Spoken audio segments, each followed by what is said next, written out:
Hello, Internet, and welcome back to Antiheroes Anonymous, or welcome for the first time if it's your first time joining us. I'm Ethan, and I'm the Dungeon Master for this 5th edition Dungeons & Dragons show. And we are back after like a 3-week hiatus. So just to remind you how things go here at the front of the 2-week hiatus. Kay is giving me 2 fingers, not 3. Okay. Anyways, it's been a bit. Remind you how things go here at the start of the episode. I will have some announcements and a recap. But before we do any of that, I would love for Nick to kick us off with some player introductions. Hi, I'm Nick. I play Embers of White Ash, the Sun-Souled Bax Monk. Hi, I'm Kay. I play Lady Elwyn Amalos, who is the Elvish Arctic Circle Druid. Yep, that's right. Hello there, I'm Melissa. I play Tuppence, who is a cute little mischievous pixie bard. Hi, I'm Zach, and I play Vertnor Oranglass, who is a changeling armor artificer. Hi, I'm Will. I play Hakan, the halfling cleric.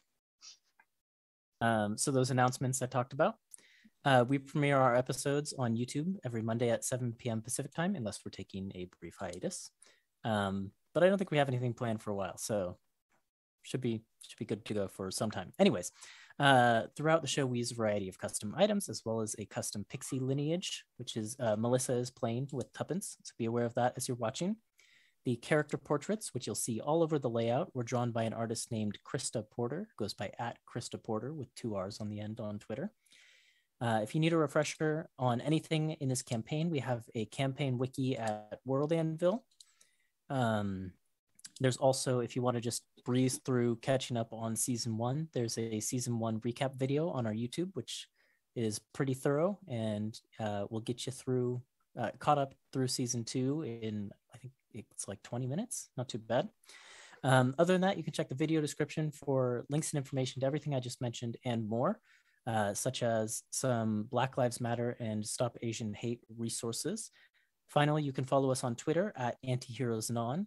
And we just hope you enjoy the show, share with your friends, and come back to my mess up right at the end, tripped over the finish line. Enjoy the show, share with your friends, come back to watch some more. That's, yeah, okay. Anyways, roll the intro video.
And welcome back.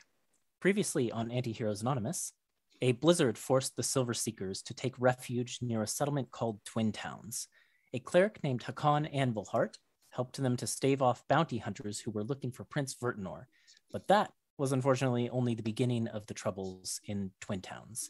Strange cold monsters have apparently been menacing the town of Glimmercairn, and a church between the towns is encircled by a tall wall of flames every single night. Not to mention the screams that echo from across the valley during the nighttime. A band of evil fae was preparing a bloody raid on Rimestrand from the town of Glimmercairn, but the Seekers convinced the Marrowbow gang of Redcaps to return to the Feywild by defeating them in an obstacle course race and then a wrestling match. And so we left off last session, if I remember correctly, and anyone can correct me if I'm wrong, with night falling on Glimmercairn. Most of you were resting inside or nearby, in the case of Embers, who was in a little igloo. The mayor of Glimmercairn's abode. And we ended with the group of you having a little bit of chit-chat, Hakan maybe stumbling on to the group's biggest secret, and then finally the screams in the night began to echo across the valley again as the flames leapt to life around the church in the center, in between the two towns. And I don't think you decided what you were going to do next, so I will just turn things over to you. I will mention, I think that the mayor had just returned to town, and I'm trying to remember what her name is. Tawin Dazzleberry. I was thinking Glimmerberry, but I knew that wasn't right. Glimmercairn Dazzleberry. Yeah, Tawin Dazzleberry had just returned with her wife Oda, and the two of them were kind of, they heard the screams and they just kind of like shuffled into the house to take refuge there. But yeah, it's up to you. What would you guys like to do? I think we were hoping to kind of wait and see and make sure that this place wasn't going to be under attack by monsters. And we were talking about going back up to the tavern to sleep and then going to the church in the morning, right? Mm-hmm. Or I think that sounds right. Yeah, we were going to stake out here until the like safe the time at which they would be attacked is over, and then go back to the tavern. And okay. I think Embers and I were out building an igloo. That's probably finished. I think. That's finished, yeah.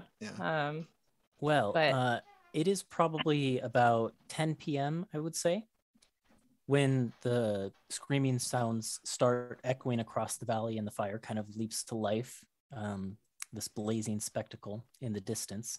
How long do you want to wait in Glimmercairn? Because Mayor Dazzleberry is happy to have you guys as long as you want to stay.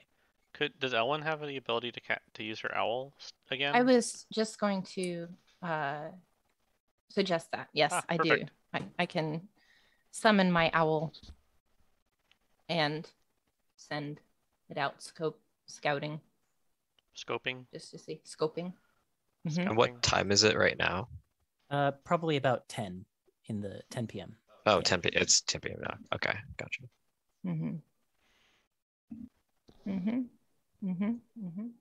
Yeah, is that what we want to do? I can send my owl out and then we can figure out our next steps from there based on what I find. Sure. Oh, all right.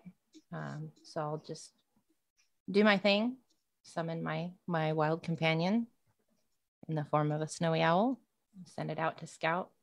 I'll go sit down next to Rook, I guess, inside the house and transfer my consciousness. Where's Tuppence, by the way? I know that Embers is in her igloo to avoid being totally cramped. I know that Hakan couldn't leave the house at the moment. Rook is in the house. Tuppence is cramming her face full of the delicious things that Tawin bakes and lots of tea. It's actually Oda who does most of the baking, but Oda is happy to see your appetite, and she she's been kind of reserved this entire time, but when she sees how excited you are for all of her things, she just brings out sweet treat after sweet treat after sweet treat, all of them just these delicious baked goods. And she finishes with, let's see, what is her specialty? I wrote it down here somewhere. Oda. She makes great hot chocolate. I know that. She does. That's true. She brings out some of her famous berry tarts, which she tops with a little bit of kind of sweetened cream. It's all over Tuppy's face. Crumbs all over her dress. Yeah, she's just totally into it.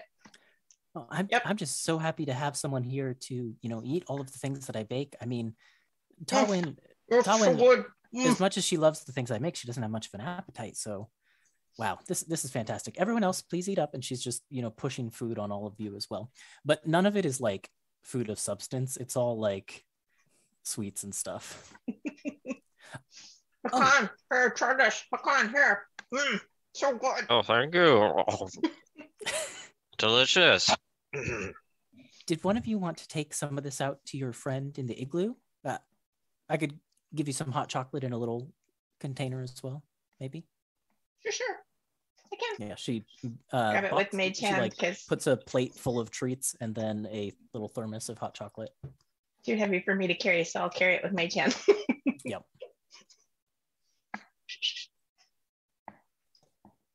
Hey guys, Okay. look what I got for you. Need a treat? That, and I think Embers can see the steam coming off of the hot chocolate, and just like, ooh, hot, and start sipping it. It's got that nice creamy texture, just the perfect blend of chocolate and milk. I like the milk more than the chocolate, but yeah. And it's not too hot. It doesn't scald your tongue or anything like that. It is just, it's warm, but it doesn't burn. It's perfect. Elwyn's owl shoots out into the night, soaring on quiet wings over the town. Do you want to roll a perception check? I must. And then also just sort of tell me about your owl's flight path. So she needs to stay within 100 feet of me in order for me to see through her eyes. Okay. So I think she'll kind of do a ring around, like a 50-foot radius from the house, and just kind of try to see as far into the distance as possible, but mainly like looking at the church and seeing if there are any monsters making their way into town. Well, the church is a good trudge across the valley, but we'll see how the perception check turns out. Yeah. Just basically looking to see if there are monsters heading their way through the snow from the direction of the church or something. Perception. Do owls get, I think they get some sort of advantage. They get advantage, yeah. Yep, advantage on perception checks. And they have dark vision. Oh, to 120. Okay. Yeah. Okay, then we're going to roll this one too. Here we go. Oh, well, I rolled two of the same number. Go figure. But they were both, okay, that's a 17. Okay. And how long do you want her to sort of fly around? Well, she gets to stick around. I can maintain her for about 2 hours. Okay, perfect. So till about midnight. So I mean, unless you guys just want me to send her out for a quick check, or I can just have her patrol for 2 hours. I would suggest. But I feel like we could probably. I mean, I don't think we need to do that long. I would suggest that you have her kind of in this like circle a little bit, and then once you're comfortable with not seeing anything, then maybe send her in the direction of the cathedral, and then come back, and then she can like respond. Like you guys can communicate, right? Or yeah, I mean, I can communicate with her, and I think Tuppy can too. So we can figure something out. Can I cast review memory on the owl and then see exactly what it saw at that time? It's an owl's intelligence. I guess it uses your druid intelligence, doesn't it? No, because it's not a wild because it's not a wild familiar shape. 2. I'm going to say probably you can, because you've cast it on creatures before, or like unsuccessfully. Yeah, you're going to have trouble getting the right memory out of it. It's possible. Okay. Yeah. Got it. All right. Anyways. Okay. In that case, the owl, it soars out over the town, kind of flying this radius around the house, and keeping its eyes toward the church. And even at this distance, the flames are a brilliant spectacle. With the owl's high vantage point, you can guess that the flames probably rise 20-30 feet into the air, and they encircle the entire circumference of this church.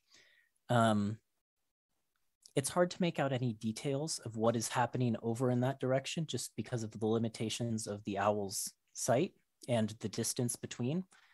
But keeping an eye on the tundra in between and the area directly around Glimmercairn, you don't actually see any, significant movement around there. You don't spot any monsters making their way across the snow, and you don't really see any activity within Glimmercairn itself. It kind of seems like people came out briefly from their homes, got excited, and then went back in to huddle from the cold. When the owl takes off and goes, further away to sort of scout across, get a closer view of the church, you lose that connection. but it comes back before 2 hours is over and kind of settles on the windowsill, and you hear the peck, peck, peck, peck, peck, peck, peck, peck, peck, peck, peck, peck, peck, peck of this snowy owl wanting you to let it in. I'll go over and let it in. Yeah, it kind of hops in, does a little lap around the room, and settles on the back of a chair at the table. Whoo, whoo, whoo. I'll come over and kind of lean in and be like, well, did you see anything that might be dangerous to us? You can flap your wings once for yes. Yeah, the owl kind of holds its wings up and out, to the full extent of its wingspan, and flaps once. Did it look like the danger was coming this way? The owl turns its head in a full circle. All right. Well, maybe that means Glimmercairn is going to be safe tonight. Woo! I give it some scritches. It kind of like it tilts its head into the scratches. You did very good. Thank you very much. Woo! Woo! So while Elwyn was totally out of it inside her owl, I braided her hair in the funniest, silliest style, and she doesn't know it yet. I could feel it. Yeah, I could feel it. Make a sleight of hand check. We'll see if she knows it yet. I'm blind and deaf, but I can still feel. Can I help Tuppence? Yeah. Can I give her advantage? Mm-hmm. Okay. Right, sleight of hand. Okay, 13, 16. What's on Elwyn's? My passive perception? Yeah, passive perception. 16. If I get advantage, I roll the second one. Did you give yourself guidance? Oh, guidance. That's what it is, a D4. Sorry. Wait, do you have guidance with this character? I don't know. I I thought he did. Oh, I don't have it anymore. I thought you had it for some reason. No, I don't. Hakon has it. That's Yeah, I right. have guidance. Okay. Are you participating in the shenanigans? Probably not. He's not in the igloo. Yeah, probably. yeah. I'm not in the well. igloo either. I'm inside the house. So what was that second roll? Was that higher than the 16? Yeah, it was a dirty 20. Oh, okay. So yeah, Elwyn doesn't seem to notice this as you're working cautiously and carefully and meticulously as she is out of her body with the owl flying around. I think I would have put it like a big unicorn shape on top. Wow. That would have taken a lot of work because my hair was already up in a pretty intricate updo. It was a dirty 20 on sleight of hand, so yeah, I'm just saying. I'm just saying it was a lot of work. You would have needed the help. We also had a lot of time too though, so right? Yeah. Tawin just watches the entire thing, just sipping on her cider. Yep, smiling and yeah, we did a good job. Well, my hands were very sticky from all the sweets, so that probably helped. Great. That's true. Great. Just what I need. Awesome. So it's about midnight now. Well, do y'all want to head back up to the tavern, or should we just sleep here? It's pretty late. I think we should head back to the tavern. All right. Talwin, Oda, thank you for your hospitality. Of course. We You're welcome back anytime. Thank you again for your help and your service to the town. Could not have done it without you. Well, let's just hope we can put things back to rights with everything else too. Sure. Yeah. If there's anything else that I can do, or the people of Glimmercairn, anything we can do, just say the word. There is one thing. Sure. Now, I don't know y'all's history, and I don't pretend to understand what your relationship is with the people from Rimestrand. But just, something like this that's happening might be affecting them too. And community is important. And maybe just show a little bit more tolerance and acceptance, or try. Oh, well, I mean, I'm pretty sure that they started this whole thing, so It doesn't I'm really matter sure in it's the not long really run. affecting them at all. I'm sure they're dealing with it in their own way. If they started this, they must have had a reason. And Who we're can even understand the ways of dwarves? They get so in their heads sometimes, you know. Talwyn, I'm gonna stop you there. All right. This kind of thing can break up communities and it can start problems just like this. And you'll be much stronger if you work together. So I'm just asking for a little bit of patience and a little bit of tolerance. That's all. That's what you can do for me. Can you roll a persuasion check at advantage? Sure, at advantage. Ooh, oh yeah, you're speaking her language. yeah, And also she owes you, so. that's true. All right, let's do these two. Persuasion. Ooh, that's really good. That's a 23. You know what? You're absolutely right. Completely correct. And look, things aren't always great between Rimestrand and Glimmercairn, but we do help each other out. We're kind of our only trade partners out here. Neither of us really trades with the outside world that much. We give them lumber and game we catch in the forest. They give us fish and water from their lake, just to name a few. So yes, of course, look, we don't always get along. We definitely don't see eye to eye on many things, but they are our neighbors, and we do try to take care of each other when we can. So you're right, of course. And I'm really glad I'll try to be better on a personal I'm really glad to level. hear that from you, Talwyn. That's very impressive. And being the mayor of this town, people look to you as their example. So I'll be counting on you to reach out a hand if they need you. They might surprise you. She kind of nods and then just says, well, I don't know. If you plan to go to Rimestrand, you'll see what I mean. They can be difficult, but I'll do my best. I will try. Oh, trust me, I intend to have a talking to their leader too. You have my word about that. Well, as far as dwarves go, and the rest of the Cold Lake clan, Gilead, she's not so bad. So she's very reasonable. I think that conversation will probably go just fine. Oh, great. You've given me more hope than I could have asked for. Good night, Talwyn. Good night, Oda. Good night. Let us know if you run into any trouble. Why don't you send word back up to the tavern? We'll get it that way. She nods and kind of goes in for a handshake. I'll give her a hug. Oh, she just like rolls into that and like fully embraces you. And after you initiate that, she just kind of looks to everyone else. Hugs for everybody. Yes, thanks for the yummy treats. Oda in particular smiles at that. And after a round of hugs, the group of you are bundled back up and leaving the room. Hakan, can you make a charisma saving throw? I sure can. Wait. This is gonna be awkward if I fail this. What was it? Charisma? Mm-hmm. 17. 17. Yeah. So you've been kind of sitting in here, and you haven't had you haven't been interacting too much, at least from what I've seen so far.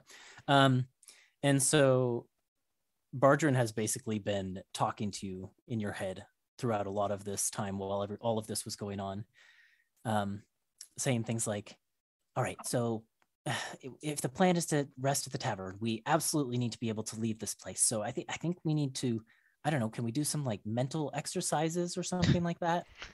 Is there anything we can do to practice? Oh, I know. Let's imagine that this room that we're in, connects to the outside, and let's practice walking back and forth between rooms. I like that. I like that idea. And you can just see Hakan just walking back and forth in and out of the room multiple times, probably struggling a few times here and there. Just since dead silence too. So we have like Rook and Tuppence messing with Elvin's hair, and then we have Hakan just walking back and forth in rooms, and then Embers is in an igloo. Silver Seekers. Meanwhile, screaming in the night. Yeah, man. I mean, it seems like a normal night to me. Yes, I don't it's know what you're another talking night. about. Okay. Then yeah, you can collect embers from her igloo and begin the trek back to the tavern. It's going to take maybe like half an hour or something like that. Not too bad. Somewhere It is. along that walk, Embers is going to finally work up the courage to say, I like what you've done with your hair, Ellen. Oh, what are you talking about? And I put my hands up and realize for the first time that it's been messed with. Oh, and I look at Tuppence. Did you, were you playing when I was? I point to, what do we call him now? Rook? Rook. Point to him. Yeah. I look at Rook, raise an eyebrow, shove him into the snow. Yeah. Faceplant. I deserve this. Hey, and I'll look at Tuppence and just kind of say, yeah, all right, I'll remember this. Before we leave this town and go to the tavern, did I owe the kobold inventor anything? Nope. Okay, I thought I said I would help them with her invention. Oh, she asked if you could find someone who's because she's not very good at like the actual crafting, so right. She wanted you to find someone who is more crafty than her. And did she want me to help her with these? Like, I guess, do I have something to do tonight for her, like to help her build one of the other inventions she had or something? Or not? Nope. Okay. You kind of did your part when you assembled her. The bike. Yeah. Okay, got it. Flying bicycle. So yeah, you get back to the tavern, but the walk there is, it's freezing cold. There is a bit of a snowfall. The temperatures are probably, I don't know, probably getting into like the teens Fahrenheit. So it's biting. There's a bit of a wind. And by the time you get there, you're happy to see that there is a fire going in the hearth. So, Torin at least did that much. And you open up the door and you can see that the bar is, the place is not super crowded at this point since it's on its way to, 1 a.m. at this point. But Torin is kind of sitting up at the bar. And there's maybe 1 or 2 stragglers in the tap room. And it looks like nothing is broken, nothing burned down. And Torin kind of waves sleepily at the group of you as you come in. I guess Hakon's first thing would be like go check the stock and everything in the back, make sure the kitchen's not all completely destroyed. The kitchen, when you get back there, it's a bit of a mess. Things are out of order. Torin clearly doesn't know your system for things and hasn't done dishes yet. Oh, God. Okay. But, there's no like broken pots or pans, and stock looks like Torin didn't, like chew through anything too fast.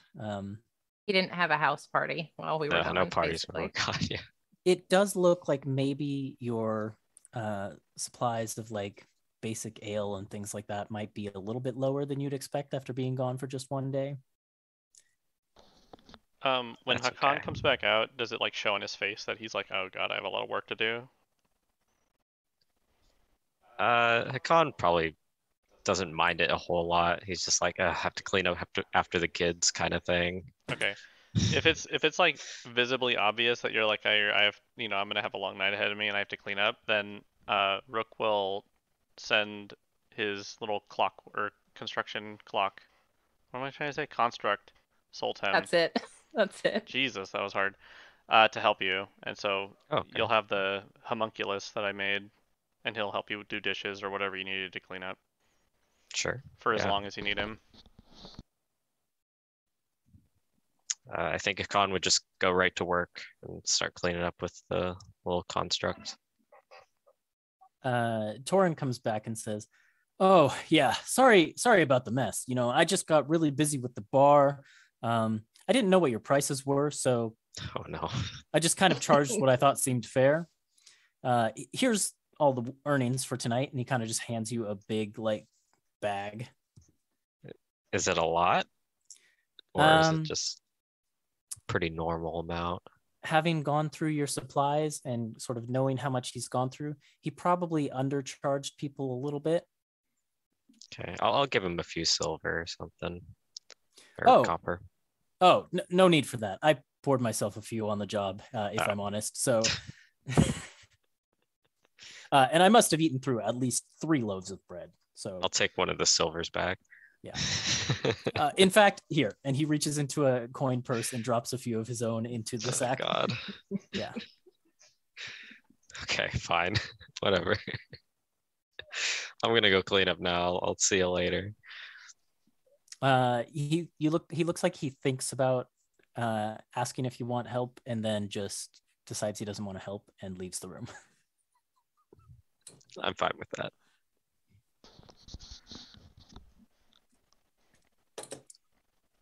What do the rest of you want to do? I think Embers just goes to the fire and like curls up beneath it and goes to sleep, just like right there on the floor. Cute. I think Rook also warms up by the fire next to Embers. He doesn't fall asleep on the floor, but stays there for a little bit. Elwyn will walk up and kind of look at Embers and tilt her head and say, "You reckon we ought to carry her upstairs, or?" I think she'll make it up. She'll probably make it up on her own, right? I mean, we can, but Happy says she looks really comfy and dive bombs right down. And I was gonna say, Tuppence, you can, seems pretty cozy here. Are there any more broken things in the tavern? I don't think so. Did I mend everything, or the things that you didn't mend are fixed? Oh, okay. Cool. But you took care of like the window and things like that, which was the most pressing. Okay. But yeah, anything you didn't repair is fixed somehow. Is Fritz still around? Not that you can see. If he's here, he's in bed or something like that. Okay. Sounds good. Yeah, I guess it's already really late, so after I'm all warmed up by the fire and nothing else needs attention, then I'll go to bed. Okay. As those of you who go upstairs go that direction, you do notice a change on the billboard since yesterday. The poster advertising RomCon has been stamped with a big rubber stamp, it looks like, in big red letters that just says postponed. Oh no. Well, more of a reason not to go there. It doesn't say like That's to what dates, but previously it had said 1st of Sun until the 5th. And tomorrow is the 1st of Sun. Bit of a shame. I wonder how long it's going to be before they hold the convention. I mean, well, actually, if it's postponed, that means we could catch it, depending on how long we take to get up there. Oh, I reckon you're right. Yeah, so maybe it's actually a good thing if we wanted to go there and do that. I wonder if it's true that Gloriana Hartwood's going to be there herself. The poster says it. Yeah, there you go. Special guests this year include world-renowned Raylan Tree Snarl and Gloriana Hartwood. Include even, there could be more. My God. Thomas Moongleam might even be there. Could be. Oh, can you Nobody's imagine? ever seen Thomas Moongleam, though. So. Exactly. Can you imagine? No one even knows what he looks like. Exactly. Oh.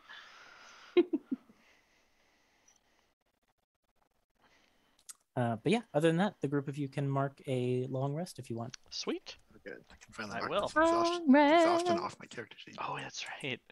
Forgot you had exhausted. Only one, though. It could have been much worse. Could have been way worse. You could have been like I could have been the other guy. Oh my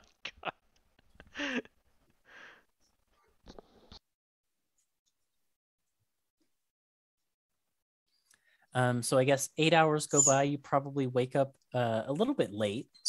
around 9 or 10. I'm down would for you like some to do? breakfast and some tea. Should we hit up the church first thing? Do you think? It's either that Well, or Rimestrand, right? what's Hakan doing in the morning when everyone wakes up? Hakan probably be a little bit groggy. Probably didn't get a whole bunch of good sleep, but he's probably still up and fix breakfast or some light meals for everyone. And, he agrees we should try to go to see what's happening at the church. You want to do that first instead of the dwarf town? I think probably the church is bigger priority now. Yeah. Aren't you curious? Yeah. I'm curious. I mean, who knows? People could be like dying or something over there. We don't know. Okay. Yeah, let's go check it out. I think worst case is that if we don't find anything in the morning, then we'll definitely find something in the evening. Yeah, then right after we could just go to the town. Yep. Mm-hmm. I agree.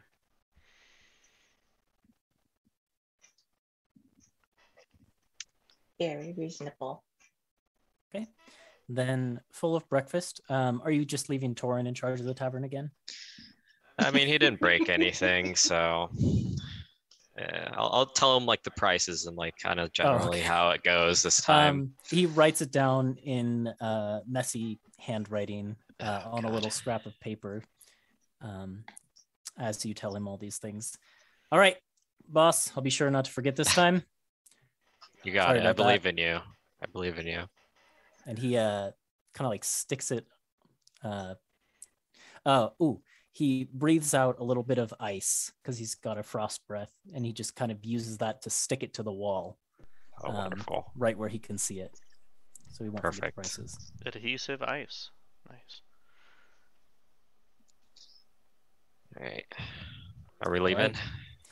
Yeah. And with all of the practice that you and Bardrin have gotten in the past few days, it's strange when you try and cross the threshold out of the tavern and into the towns now.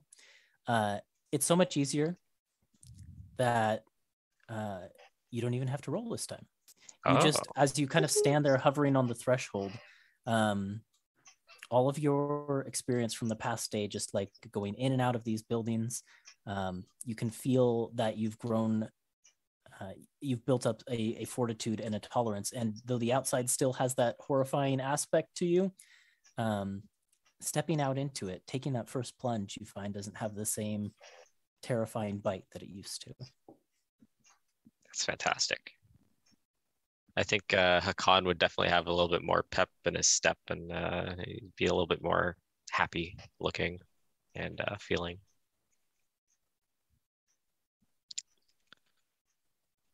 Let's go, guys. Yep. All right. I'm ready. All right, let's go. Yeah. To the church? Yeah. Okay. You step out into the blistering cold and begin to trudge down the hill that the tavern sits on and into the valley towards the church, which it's not a very heavy snowfall right now. It's just kind of a light one. So the church is visible across the way. And as you approach, you can see that this sort of crumbling gray stone structure with, high arched ceilings and gargoyles that are weather worn to the point of being nondescript. Just almost like ancient masonry sits in the center of what is essentially a sprawling but unorganized graveyard. So you kind of have to cut your way through these graves as you approach the building. And there's kind of an eerie, haunting quietness to the valley compared to the screams of last night. The lack of wind means that it's just this gentle snowfall in the biting cold with all of the sound dampened except for the sounds of like your boots crunching in the snow. Is any of the graves have anything written on them? That's, yeah. I'm going to try to read some of them as we walk by. You're probably stepping over a bunch that are kind of like set down into the ground. You know the type I'm talking about that don't have like a headstone. They just have the little plaque built into the ground. But those that have headstones tall enough to rise up above the snow, as you inspect them, you can see that there are really a variety of different names. About half of them have the last name Cold Lake.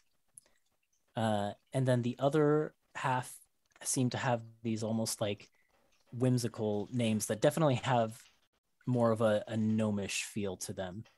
So you get the sense that both the dead of Glimmercairn and Rimestrand are probably buried here. And as you get closer and closer to the church itself, you can see that the dates get older and older. But for the most part, the names on those headstones have been sort of weathered away. In fact, you're only realizing that the dates are getting older and older because you can see like occasionally one or two of the digits will be intact. But there's almost no inscriptions that are fully intact heading that direction. You stop seeing the name Cold Lake, and definitely a lot less of them would have that sort of whimsical feel to them. It just feels like the closer you get to this church in the center, the more ancient the things get. Can we tell where the fires were lit? I mean, does it look like there was a big to-do? Why don't you make an investigation check? I'd like to do the same thing. So, Okay. Do you want us to both roll separate, or? It's up to you. You could roll separate, or one of you could have. What's your bonus? Oh, I guess you already rolled. Never mind. I'll roll separate. And Melissa, I know it's been a bit. Don't forget you have inspiration because of your. I wrote it down. song. I do remember. Okay, so that is an 18. I got a 16. Okay. It's not hard to find the point where the fire was lit the night before, because within, I want to say like 10, 15 feet of it, it looks like the snowfall was entirely melted away briefly, and has only just started to pile back up. And you can see that the ground there, forming where the ring of fire forms every single night, is heavily charred. And in fact, the ring cuts through where it looks like an ancient tree grew at one point, but the fire has blazed so much that tree is just like charred and blackened and basically split into two halves at this point, where the fire kind of cuts directly through it.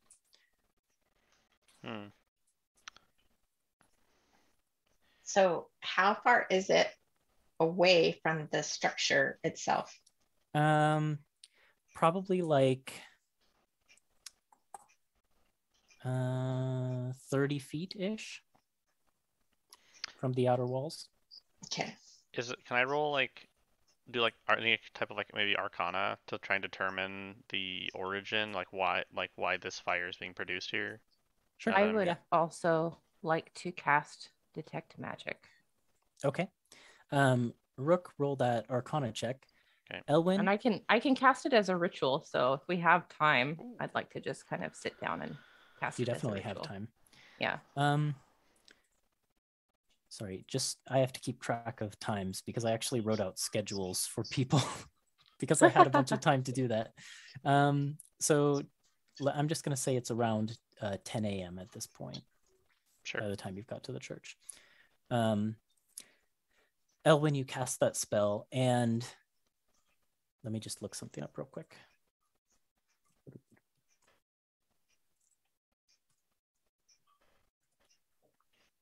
I got a 21, by the way. Okay.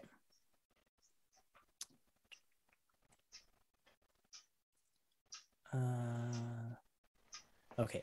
Elwyn, there is a strong aura of evocation magic sort of hanging like when you look at it, it's kind of like a smoky, misty vapor just hanging in the air, going up about 30, 35 feet from the ground, following along that ring. Rook, when you kind of get close to the ring itself and begin to investigate it, what did you say your roll was? It was pretty 21. high. 21. You don't find any sign of like runes carved into the ground or anything like that.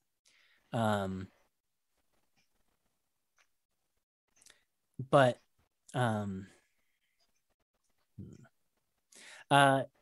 it does occur to you that there is a spell called Wall of Fire, which you've encountered in various readings that you've had, that does this sort of thing.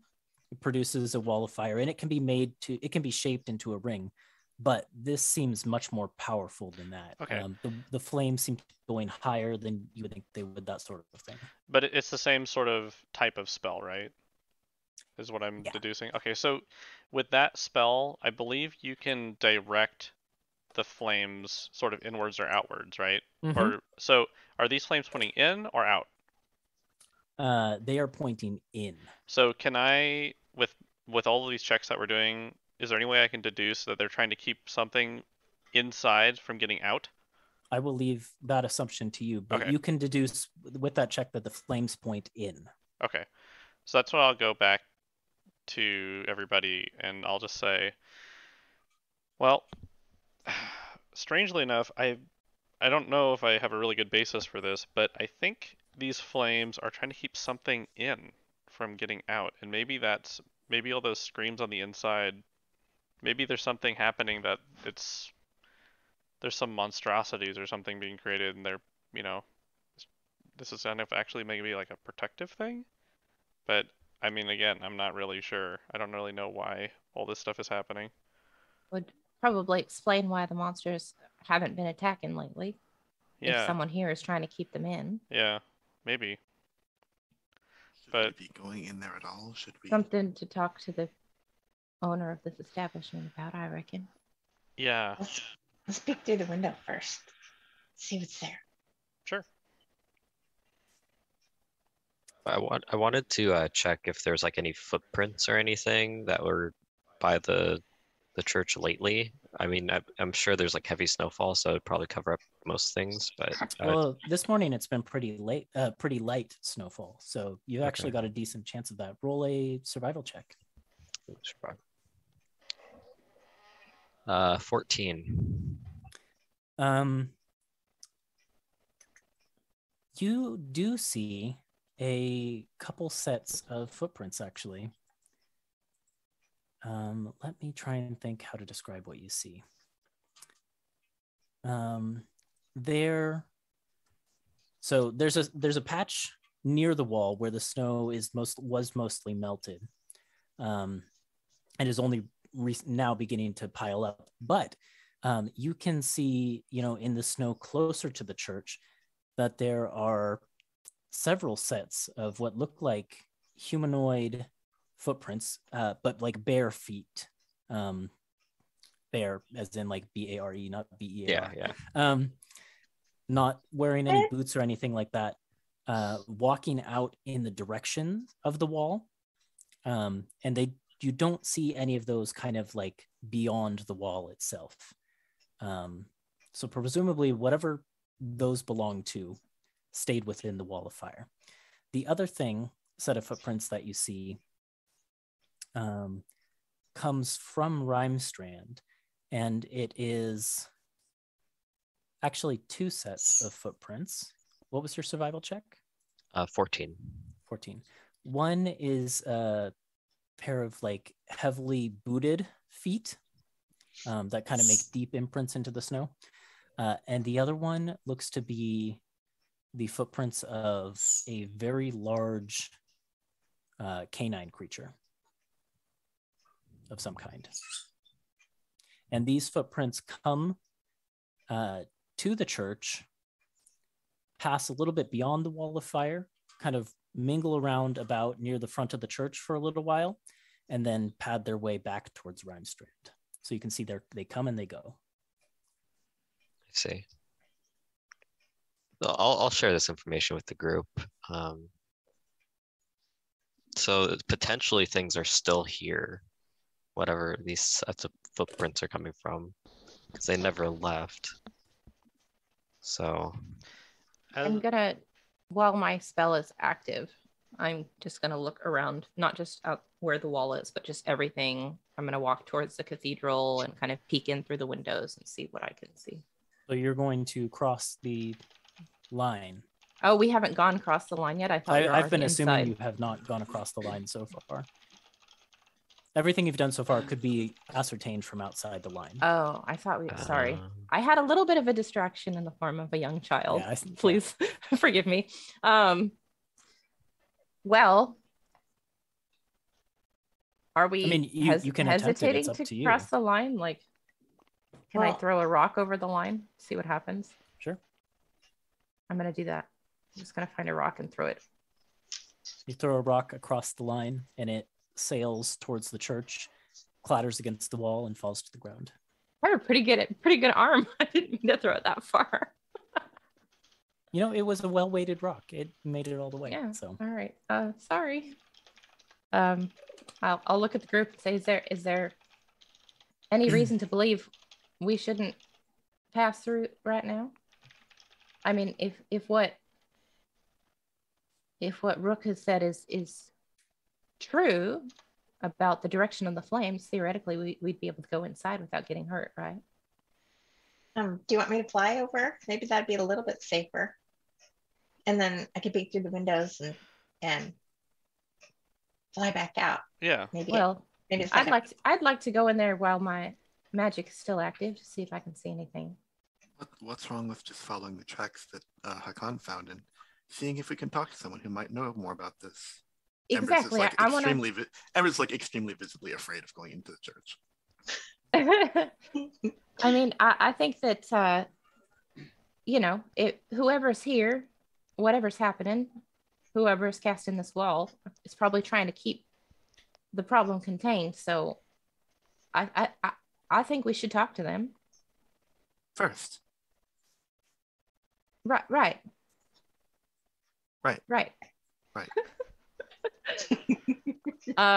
If nobody looks like they're moving, then I'm just gonna go over to the footprints and stick my arm through, see if something happens. Across to the other side? Yep. Okay. So brave. Do you hesitate at all before you, or do you just kind of straight through? I hesitate slightly. Yeah, so Elwind hesitates for a brief moment. I think Rook just grabs her arm and says, "We don't need to do this. Let's not." Rook, we need to get in there. After we talk to the person at Rimestrand, we can come back and do some experimentation. We're already here, though. If we come back and the flames are active, then it's more dangerous. We'll make sure to come back before the flames are active. Now is the safest time. Debbie flies through. Up and above, or just straight on? Okay. Yeah, if you fly, I mean, how high do you fly up? Well, if we found out how tall they were, I'd probably go up over that and then over. So you go kind of it's 40, like 35 feet to be safe. Mm-hmm. Yeah. You fly to the other side and no problem. As you kind of fly around the church, you can see that there's not actually really any windows. Roll a perception check. And as a pixie, you don't have dark vision, do you? Nope. It's not important at the moment, but when you look in, it might be. I think right now I'm going to use my inspiration. Okay. Because I only rolled a 4. Oh, that's better. That's a 22. 22. Dang. Okay. You fly kind of a circle around the church looking for windows. There aren't really any. It's a very solid stone structure. One thing you notice is that there's no iconography on the church, at least anymore, because it's been very weathered and it's ancient in its construction. But there's nothing to indicate, if this church was ever built in reverence to some deity, you can't tell who or what that is. There's just nothing there to indicate it. The other thing you find is that the only entrance to this, or the only opening into the church really, is the front door, which looks like it apparently at one point had a pair of heavy wooden doors on it that have both been flung to the side and kind of off their hinges and are sort of just cast to the side of the church at the moment. And you can see that the door frame into the church is just lined with ice and like frost and rime. And as you peer in through this one opening that you can find, you just kind of peek your tiny little head around. What was the perception check again? It was a 22. 22, that's pretty good. The interior is dark with the exception of the little bit of light that's coming in from the outside through the door. But what you can see in that first few feet of light that you have is that there are rows of sarcophagi, I don't know what the plural actually is, that go back into the room. And basically there's just a point where it's darkness and you can't see beyond that. But as you kind of peek through, you hear something. You hear the sound of shuffling movement from within and the intakes of breath. And something seems to shuffle slightly closer to the entranceway, but you can't see what it is. When I think this is all stuff that like Tuppence is getting, so I didn't want to interrupt on any of that. But I do think that as soon as Tuppence like went over the wall, Embers would have dashed across the wall to follow her. Okay. Wait, no. When you cross the threshold of the Ring of Fire, nothing seems to happen. I look at Rook and go, see? All right. Okay. I'm trying to decide whether I want to go invisible and investigate further, but I think why don't we go to the map, actually? Here. It's because I have a map of the church. Just in case.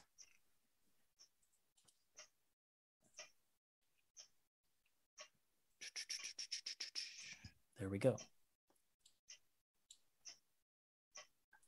The group of you should be on the map of the church. And you're positioned pretty much just right at that entrance. The doors would be sort of cast to the left and right of this little indentation there in the wall. But if it's really dark in there and no torches are lit or anything, it's not going to do me any good to go inside. And I hear Embers coming. I guess not all of you have dashed across, but I'll just keep you all here for the moment in case you do want to come. Embers, as you get close, would you make a perception check as well? Sure. And then remind me, I have something I wanted to mention. Okay. It's a 7. 7, okay. So you're in a bit of a sort of flustered panic as Tuppence went across on her own. You don't initially see or hear anything within that, but you can see Tuppence peeking inside. What I wanted to mention was I've been thinking about inspiration because I'm so bad at remembering it. And so I thought, why not cut me out of the picture entirely? And here's my plan for inspiration. Kay helped me kind of workshop this a while back, and I forgot about it until now. But my thought is each player is allowed 1 inspiration per session, but only 1 player can hold it at a time. So once a player uses it, they have to pass it to another player. If a player ends the session with inspiration, then they start the next cycle the next week. So if we play with this, Melissa, you would now pick another player to pass inspiration to. Well, considering our situation, I'm going to give it to Embers. Sounds good. Do you guys like that? I always forget inspiration, but I wish I didn't. So this is my kind of solution of cutting me out of it. That's fine. So you said that we can only use it once, so you have to pick a different person, and once everyone goes once, then that's it for the entire session? Yep. Perfect. Yep. Okay, cool. So there's no reason to hold on to it necessarily. You get it once per session, and you can just kind of pass it to each other. Okay. So Tuppy's going to whisper to Embers, Embers, you've got dark vision, right? I think I might actually just use it now because I rolled a 2 on that one die. Sure. I'm supposed to be good at perception. Fine. I rolled a 1. So that's 7 Wow. stands. Oh, And Hakan, you can have it. Okay. Since you guys can see sort of the first few feet of the temple, I've revealed a little bit more. Yeah, Embers does have dark vision. So I'm going to whisper really quietly, do you want me to make you invisible? I really want to go in there and see what's going on. No, I want to go back to Rimestrand. But why? We're here during the day. It's creepy. Fine, stay out here. I'll find someone else to turn invisible. No, don't go in there, please. I'm not going in there because I don't have dark vision. And I'm afraid to make my druid light, my little dancing lights. I don't want to draw attention. All right, but I'll do it. I can get Ellen. She'll do it. No, I'll do it. Okay, so I'm gonna bury myself. If I bury myself in her fur and turn her invisible, does that count? You would not be invisible, no. Okay. Clinging onto something just floating in the air. All right, so I will hide outside, but I'll cast invisibility on Embers. Okay. Be brave. I know you can do this. You're fast. You can outrun anything that's in there. Embers goes inside. Okay. Can you make a stealth check with advantage?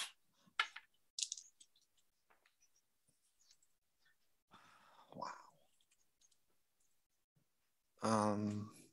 It's 16.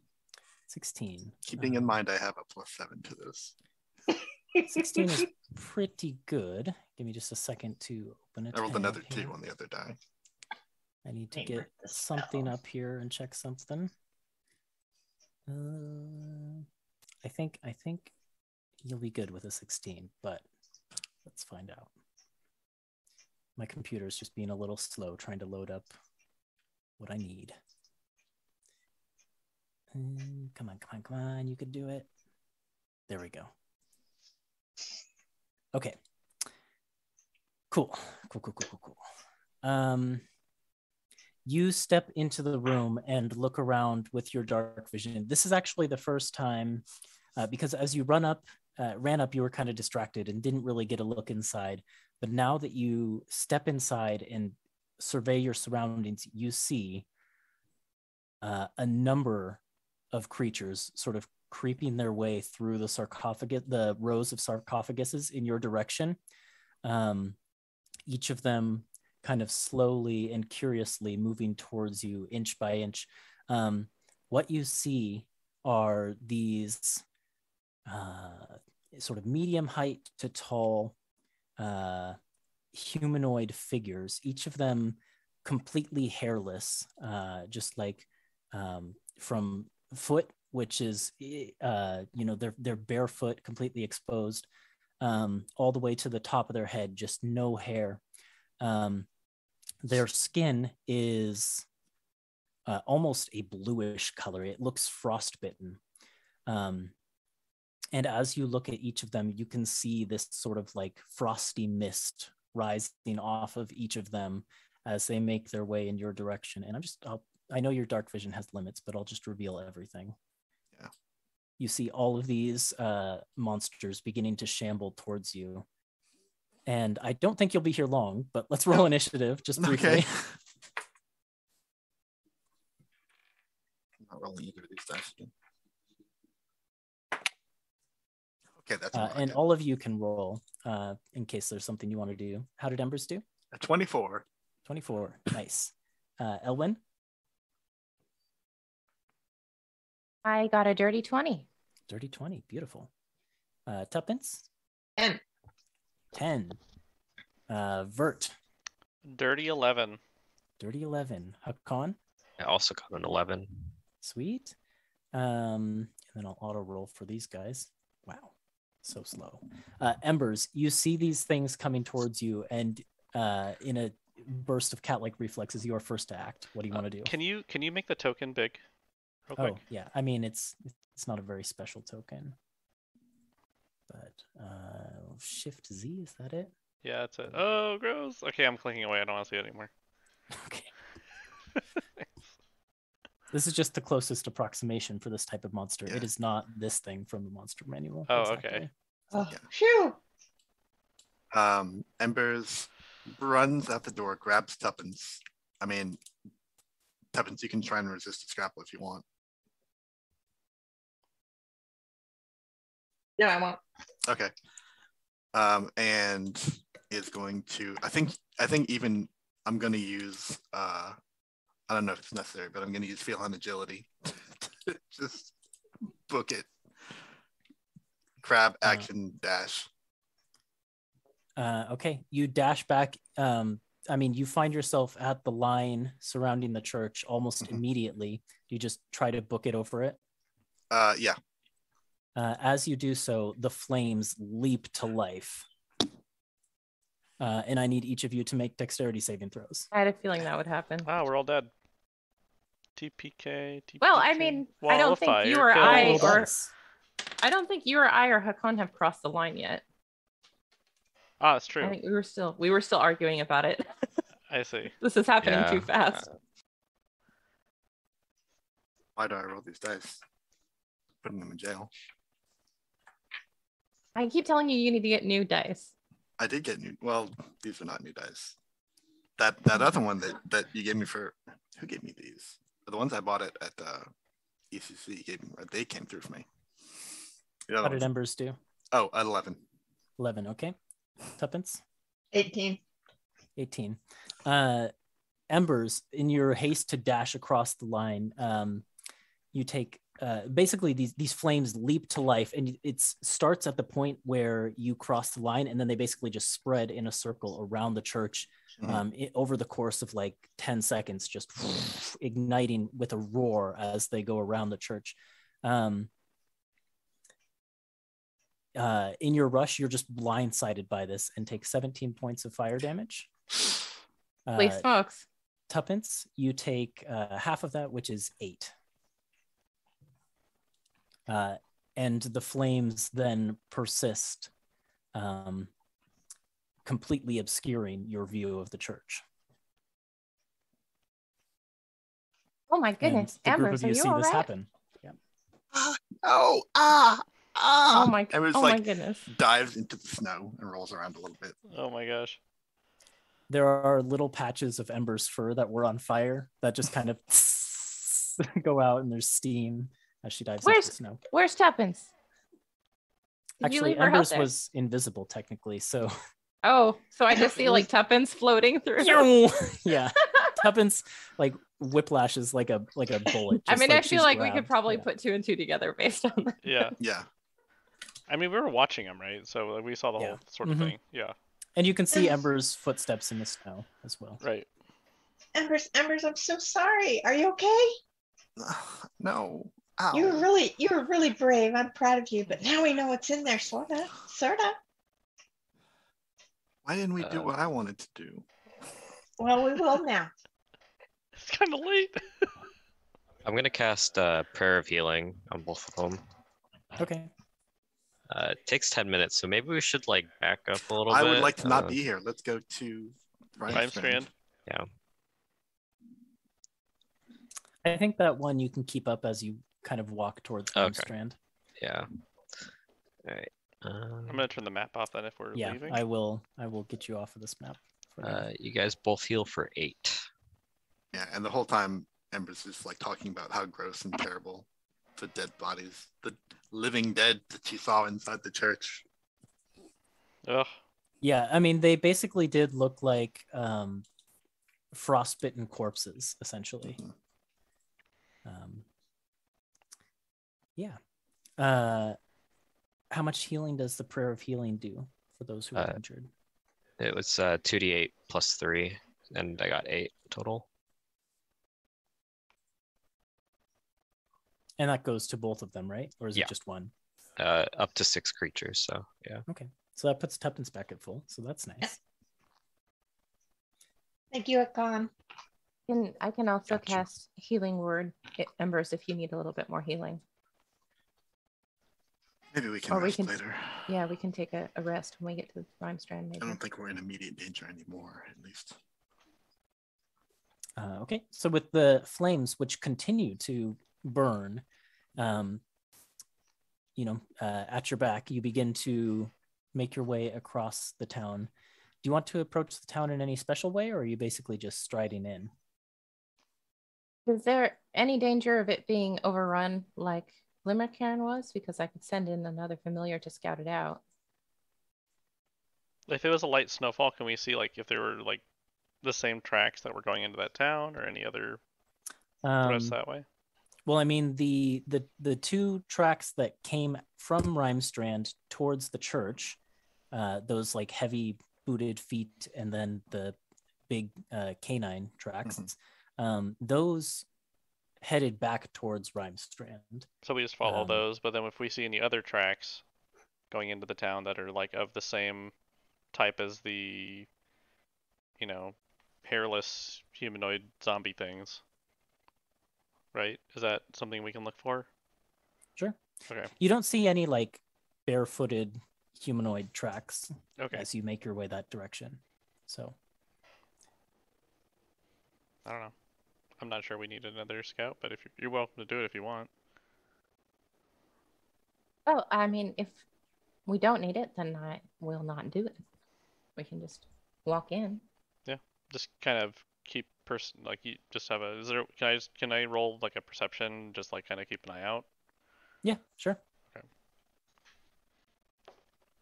Oh, that's fantastic. That's 13.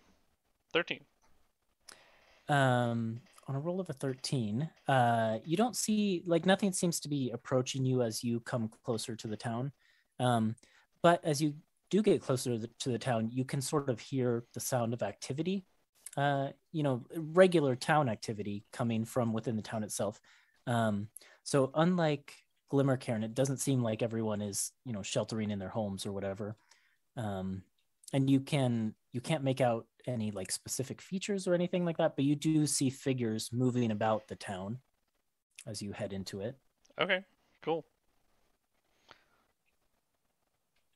So I'll just ask, I guess, sort of a direction. The town has kind of a north side, a south side, and like straight down the middle. How do you want to approach? Are we just going to follow these tracks? I think that's kind of what we want to do. Oh, okay. So wherever those go, I think that's where we're going to start. Let's see. Okay. Those head sort of straight down into the middle of the town. Okay. Towards what is clearly the biggest building. As you approach, unlike Glimmercairn, the structures in this town seem to be made mostly of stone, though they do have like wooden accents around their windows and things like that, or like there are a couple with wooden roofs or like thatched roofs and things like that. But for the most part, it looks like things here are made of stone. And it looks like those tracks head towards what is the biggest structure in town, which is this sort of almost L-shaped building that has this just like incredible, immaculate stonework to it. It looks like each brick on this building is well cared for. And in fact, as you approach, you can see that there are some young dwarves who are kind of performing like stonework maintenance on the bricks around the building as you come closer. As you enter into town, though, you do begin to catch looks from some of the dwarven residents of the town. Would each of you roll a perception check?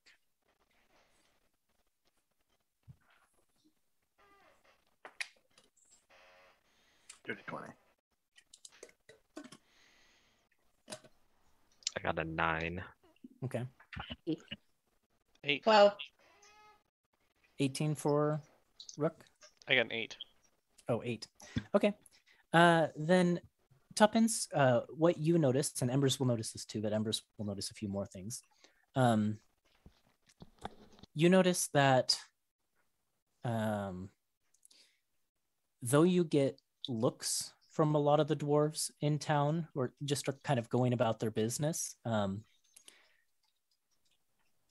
none of them, and they kind of stare at you as you pass, but none of them really moves to engage with you at all. Embers, what you notice is that each of these dwarves who kind of look in your direction and you make a little bit of eye contact with them, there's something off in their expressions. There's like what might initially pass as like wariness. Beneath that, there's a level of like sadness or worry or anxiety, or like it's hard to pinpoint what it is, but there's something that each dwarf in town seems to be feeling as you pass them. And as you get close to that main central building, a pair of dwarves bursts out of the front. One of them, let me get up my descriptions here. Boop-a-doop-a-doop.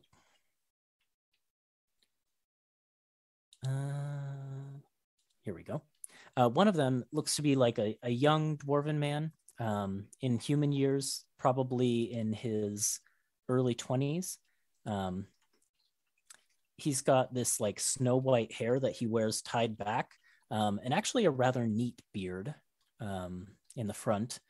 But he has in his hands, he hasn't put it on yet, but he's holding what looks like a mask of some kind. Since he's holding it, you can't really see what it is. And he's just kind of like dressed in what looks like leathers and furs for the most part. And similarly dressed, a lot of like white furs on him as well. A similarly dressed, but maybe slightly darker, tones for the clothing as well. However, a little bit shorter, a little bit more wiry, and sporting, instead of that like, stark white beard, more of like a reddish beard. Another male gnome. These two basically burst out of the door, and the one with the reddish beard immediately points towards the church and says, see, what did I tell you?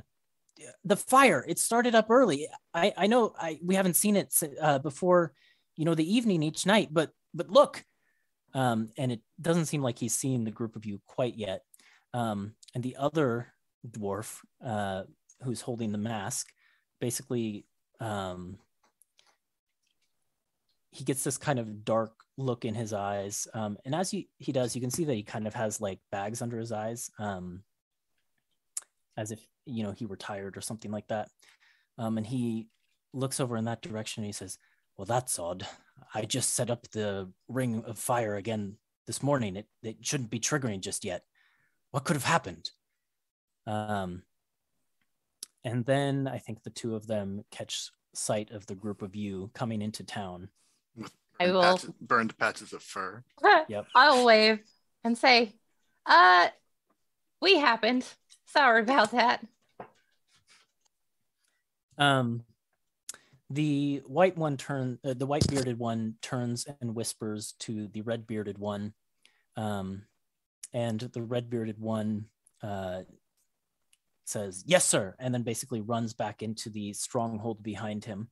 And the white bearded one kind of strides forward towards you by himself, though he whistles as he does, and responding to the whistle, the biggest wolf any of you has ever seen bounds from around the corner of the stronghold and to his side.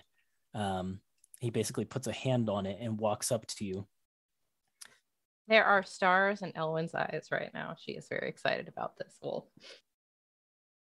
Elwyn, would you roll a nature check? Yeah. Sure.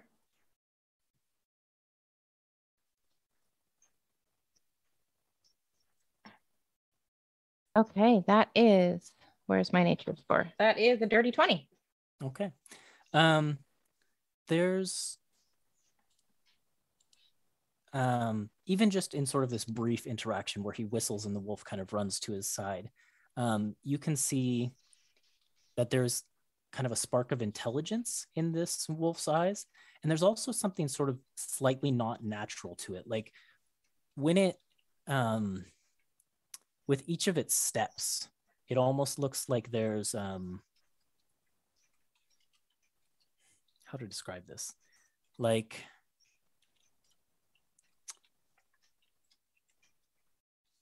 actually, scratch that. It just seems to have like, I want to give you a hint at something, but I'm trying to think of what the best way is. Like more presence. Yeah, it's almost like this thing's fur is starker white than any wolf's should be, and its shadow even seems like darker than the dwarf. There's just something sort of unnatural and magical about this creature. And he strides forward and says, "Hello." Well, I wouldn't be taking that bright tone if you've truly triggered my ring of fire spell this early in the day. It was an honest mistake. I'm sorry. Allow me to introduce myself and my companions. My name is Lady Elwyn Amalos, heir to House Amalos. I kind of trail off as I see his expression and go, anyway, and we are the Silver Seekers. And we're here to help. We were trying to investigate and we accidentally triggered the trap. And I do apologize. We apologize from the bottom of our hearts. All we were trying to do is figure out what's going on and see if there's a way we could help. He kind of looks at you as you go on for quite a while. Yep. And he says, you introduced yourself by name, right? You said, I'm Lady Elwyn. Yeah. Okay, he says. Yeah, I didn't give anyone else's name, but I gave my own. Yeah. Well, Lady Elwyn Amalos, I am Albrecht Coldlake, mayor of this town, and you've just doomed us all. And as he says that, the red-bearded dwarf comes back out of the stronghold, this time tailed by what looks like 5 other dwarves. And they kind of, they all seem to be armed. And he goes on and says, so you'd best explain yourself a little bit more thoroughly than we accidentally triggered it. It's my fault, really. I wanted to fly over and look in. I really wasn't going to go inside, but someone followed me and we thought, well, since we're here, we might as well see what's there. So it's my fault. He looks as if everything suddenly makes sense to him, and he says, I didn't see you there, but now I think I understand. The group of you came from Glimmercairn. I've never seen you around here before, but if No, you're we're not trailing from one of them in Glimmercairn, your midst, actually. you must be. No, we're not. We are not affiliated with them at all. We are from out of town. We got caught in the blizzard and we came here to seek some shelter. We happened to see the fires the last couple nights and, well, we made something of a name of ourselves down in Port Horizon Shroud trying to help solve some problems in the city. Governor Nyasa speaks very highly of us, I'm sure. I don't give a damn what the governor of some city My point far is, from here speaks Mr. of you. Mayor, my point is, we're only here to help. And we came here to investigate. We have some experience in this area. And unfortunately, we triggered the trap and we are very sorry about that. And we came here to see if there's anything we can do to help make things right. Roll a persuasion check. at disadvantage. I was waiting for that. Yeah. Yeah. 10.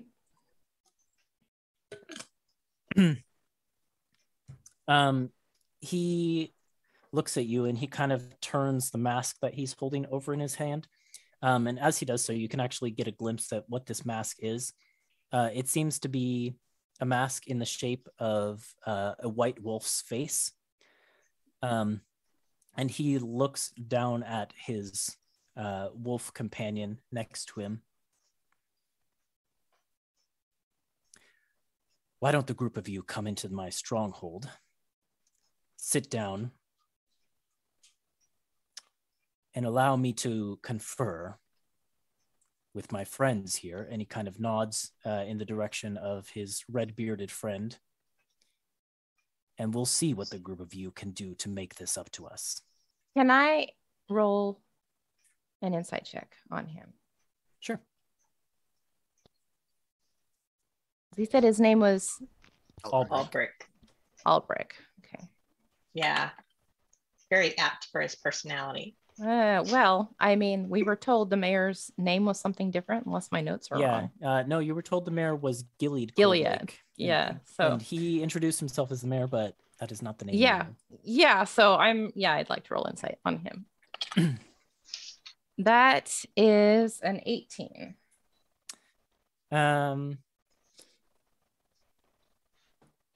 So there is hostility brimming beneath the surface. Like, he doesn't hostility seem on the surface too. Yeah, well, I'm like we don't need an insight check for that. No, I mean, like, what I mean to say is, at this moment, he doesn't wish to harm you. He's upset with you, very upset with you, but he doesn't mean to harm you. So what I'm trying to say is, his offer to come in and sit while they talk about what you can do to make it up to them seems genuine, but you're not in a very solid position with this person, is what I was trying to get at. Right. What I was looking for was more, is he who he says he is? Oh, okay. Or is he trying to impersonate the mayor, basically? And I have knowledge of noble matters and stuff, so maybe, yeah. That part was said with confidence. So if it's not true, he's very deluded. Okay. But all these people do seem to be following his orders. They are following him, so, yeah. Okay, I'll look at the rest of the group. Say, well, I'm sure we'd like to get out of this cold. Let's go in and have a talk. Okay. Dead silence from the rest of my party. Great, this bodes well. Yeah, does anyone else say anything? I don't talk. I'm not the talker here. Teppy's feeling pretty bad, pretty guilty, so she's kind of a little sheepish. Hakan, Rook? I'm all for it. Let's go in and have a talk. Yeah, I think Ellen covered everything pretty well. Yeah. You're led, and when I say led, I mean like they kind of flank you with a couple of the dwarves going in ahead of you and a couple sort of following you in into this stone stronghold. The first room, this entryway, is rather a simple chamber in its construction, but as you get into it, you can see that the details are incredibly fine. Like there are pictures and things all throughout the stonework that seem to be telling a story. But at the brief glance you get, it's hard to tell like what that story is and who the players are in it. The only real feature of the room is an altar, which you can see is carved with symbols of hammers and anvils and things like that. Very clear Moradin iconography. And there are a number of dwarves sort of just in this simple room who just seem to be kind of like lounging around in there. A couple of them are maybe like sitting on the floor and playing a card game. But you're led through that room quickly and into the next room, which has a roaring fire going in this massive stone fireplace. There's a big bearskin rug on the floor. There's also a number of like weapon and shield / bow racks in this room. It kind of looks like this is where the clan of dwarves stores all of their stuff. And then you take kind of a hard right into what is basically a long dining room with a like a carved wooden floor, and basically just this like long row of 3 tables in a row set with benches at intervals. There's another smaller fireplace in this room and a piano in the corner. And at the what looks to be the head of the table is mounted above the seat there is a big wolf's head on the wall. And Albrecht just kind of gestures for you to take a seat in here. There are a couple dwarves in here when you come in, but he kind of like shoos them out.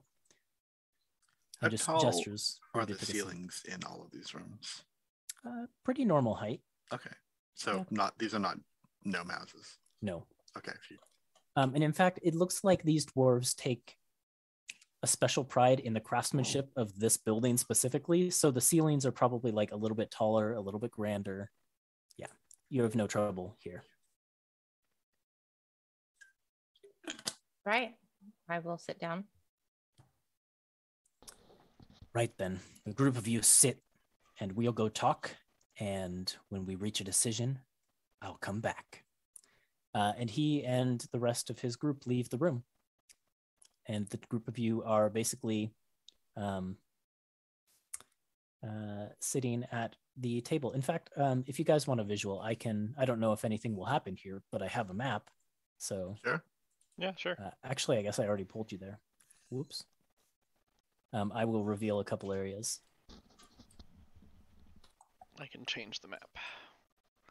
Just so you have a visual. And because I'm proud of all the map work I did. I would never deny you. Let's make something happen because we have such a nice map. Let's pick a fight, you mean? I'm not suggesting anything specific. I'm just saying let's utilize the map.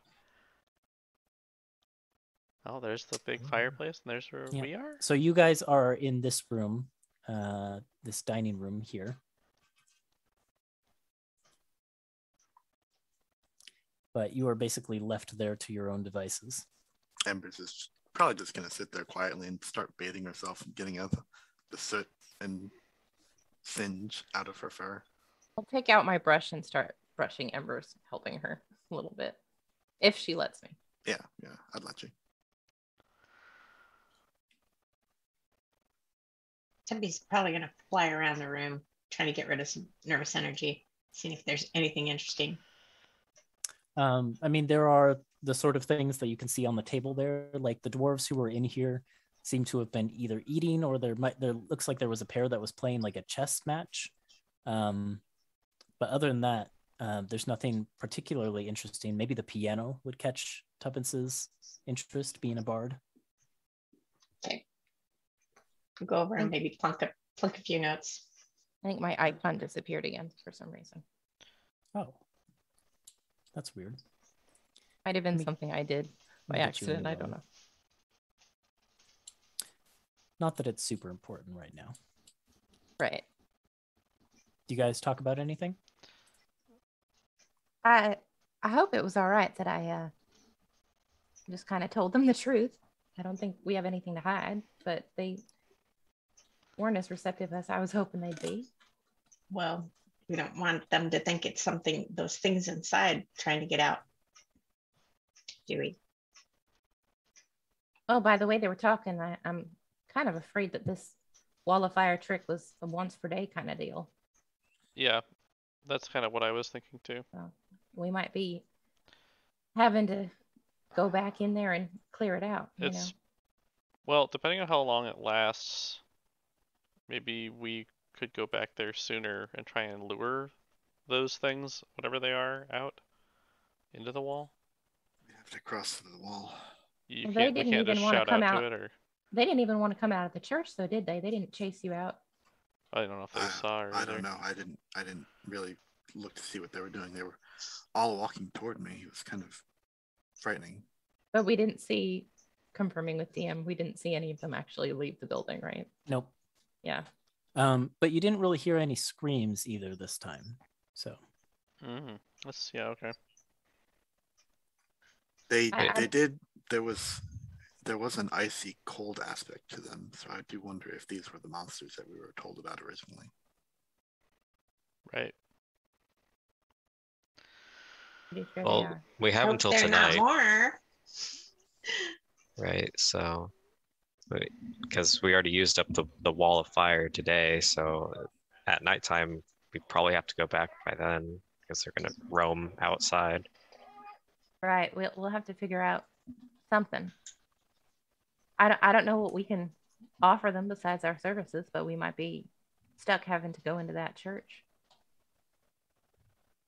Well, hopefully they know more about their weaknesses or things like that. I wonder how long this has been going on.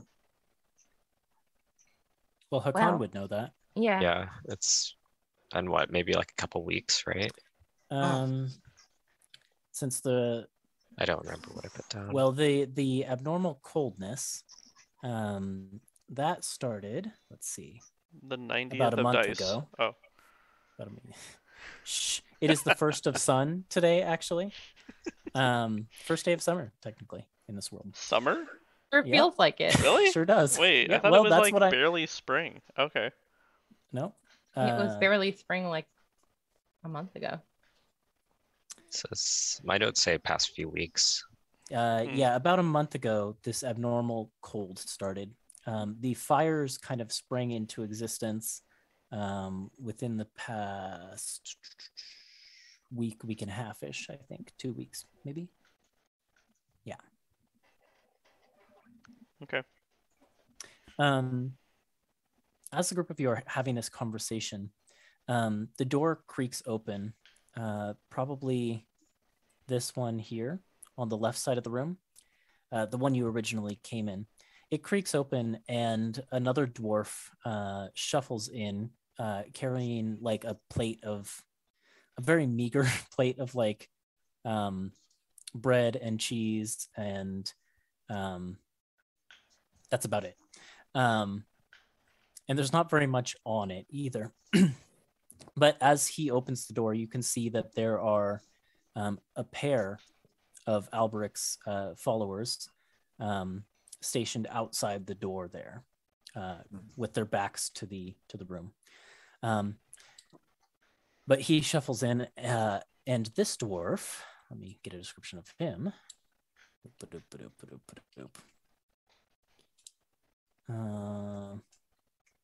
Here we go. Has kind of like this light earthy brown skin with these reddish undertones, and sort of kind of serious looking gray eyes. And then his hair is sort of short, but a little bit spiky, and very dark, almost black. And he doesn't have much in the way of a beard at all. He looks pretty young, so probably like 19-ish in human years. And he kind of shuffles in and he says,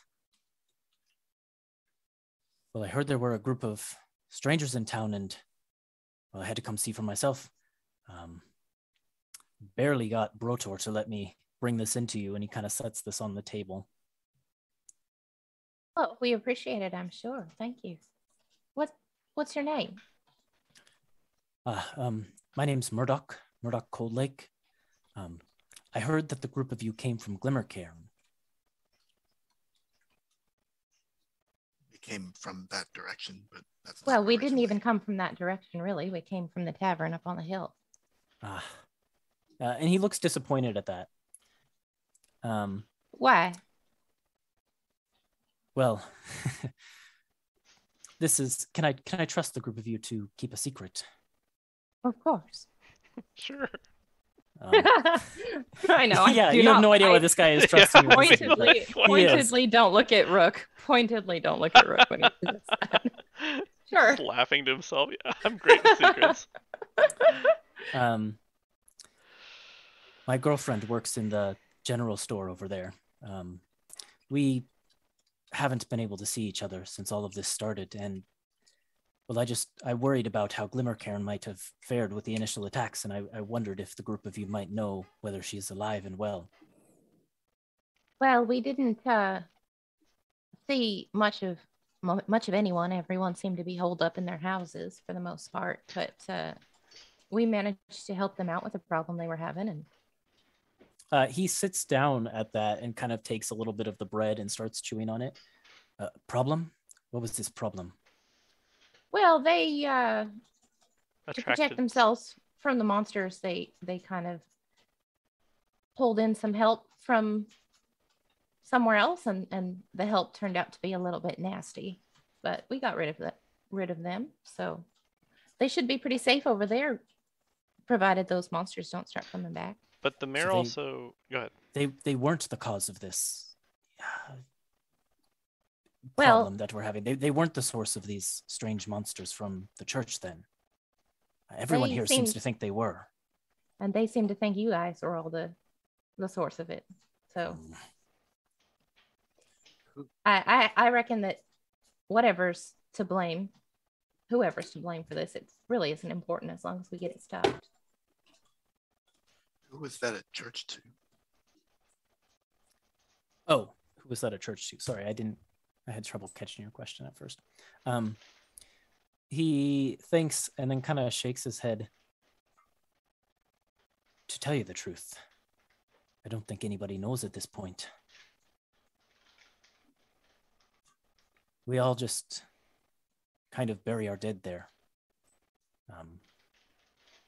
But so it was there before the town was even founded. Oh, well, like I said, it's more of a graveyard than a church.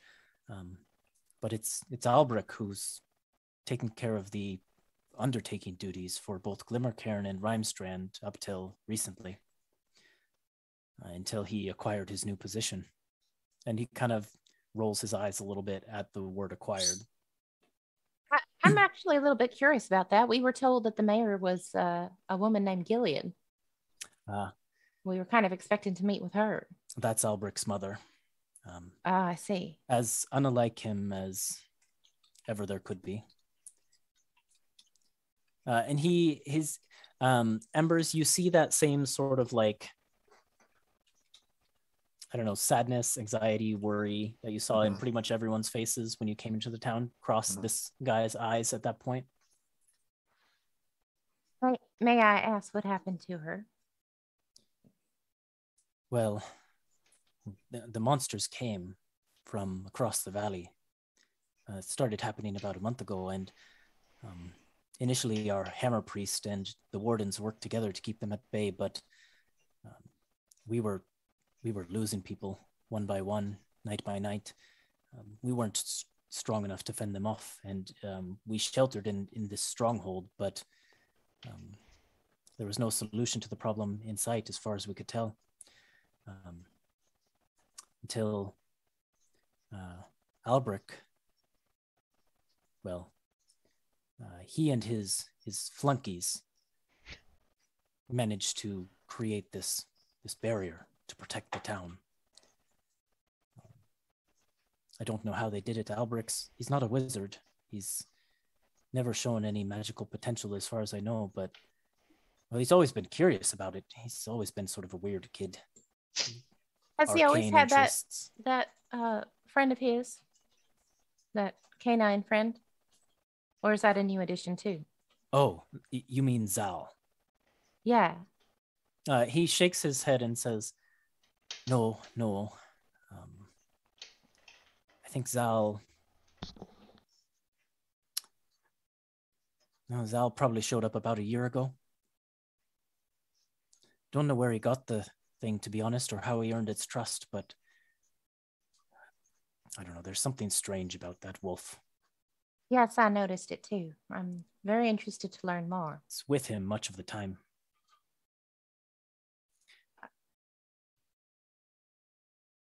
Seems a very intelligent creature. He kind of nods his head. Pretty well behaved, this Zal. Doesn't hurt anyone in the town, or? Yeah, he thinks and says, No, I've never heard of an incident of Zal hurting anyone in town. Though if anybody crosses Albric, it certainly comes to his defense. And it did get a little bit touch and go there when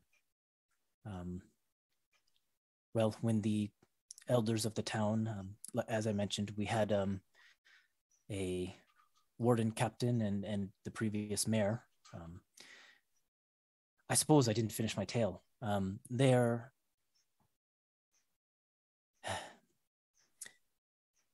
part of the older generation of dwarves in the town, and very firm worshippers of Moradin and followers of his ways.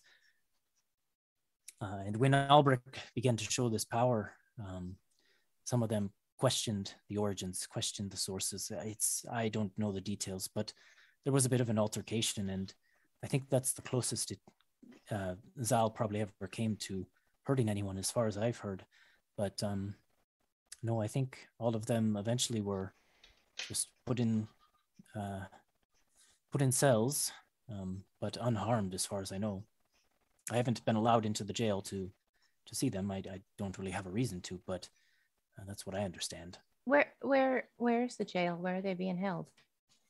He gestures to the other door to the room, and says, "Well, straight across the hall, that way." Oh. But they're guarded by a pair of nasty hounds, not wolves like Zal, but again, strange creatures. He kind of shakes his head. All of this is very much above my head. I'm just the town's blacksmith. Why did the other townspeople? I wear many hats, but why did they allow this to happen? Well, because, like I said, the Hammer Priest and the Warden Captain and the Mayor, they weren't having much success. Despite our best efforts, people were dying. And Albric came in and saved the day with this Albric, new magic. He and his young flunkies, they get results. Did you say that these creatures first came across the valley or from the church? Across the valley. But Albric, being the Undertaker, was pretty quickly able to, determine that they were coming from within the church. Church is also across the valley. Oh, right. Yes. Yeah. Can you tell us about the screams? What that's all about? Those are unnerving, to say the least. Right. Well, they happen pretty much every night now. Not quite every night. Sometimes they don't, but from what I understand, it's the screams of those foul creatures throwing themselves against the wall, attempting to get to us. Okay.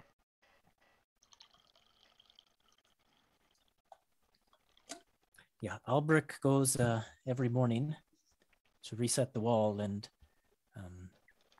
deal with their corpses, but So some of them do die. He kind of gives you sort of this like uncertain look. I'm not certain of the details myself. I've never been to the church since all of this started, but this is just the way that Albric tells it. Had you been there before all this started?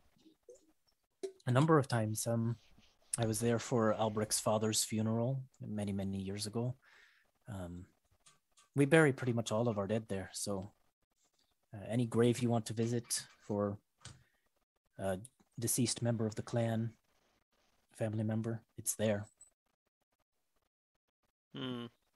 Interesting. Did you have the services inside the church, or did you just have them at the graveside? No, mostly graveside. But I've been inside the church. It's a spooky place. Strange. I don't know. It feels a bit haunted. At least. We definitely got a chilly reception. I would imagine. Listen, if you manage to work things out with Albrecht, the group of you are welcome to visit me at my shop. Like I mentioned, I'm the town blacksmith. I live just a little ways away. And he kind of goes to stand, especially if you're able to get to Glimmercairn and find out, whether my girlfriend is What's doing your all right. girlfriend's name, by the way? I don't think you mentioned that. Oh, it's Vera. And he will give you her last name as well. Give me a second. Didn't the mayor say that that she thought everyone was okay? I thought she said something like that. Yeah. So we can at least tell him that. Vera Humplebumple is the name. Humplebumple? Yeah, Humplebumple. What a great name. She's the daughter of the family that owns the general store over there in those parts. Another Toontown name. Right. Right. Well, if we make it back over that way, we'll be happy to check in on her for you. He stands and begins to leave the room. But as he does so, he turns back towards you and says, "Oh, there was one other strange thing that happened around the time Albrecht took over mayorship from Gilead." But as he says that, the door opens and Albrecht walks in, and he kind of goes quiet after that. Or he stops that sentence at least, and he kind of gives a nod to Albrecht and says, "Albrecht, hello. I was just bringing our guest here a plate of refreshments. Hope you don't mind." And he kind of bows his way out of the room. But while he's doing that, I'm gonna message him and say, "Tell me what it is, quick."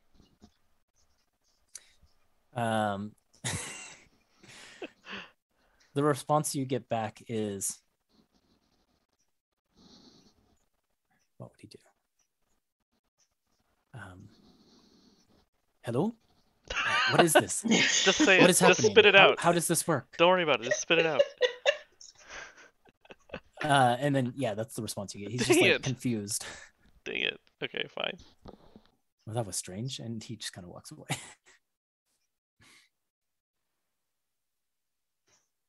Can I roll insight on Albrecht as he enters the room? Yeah. I do as well.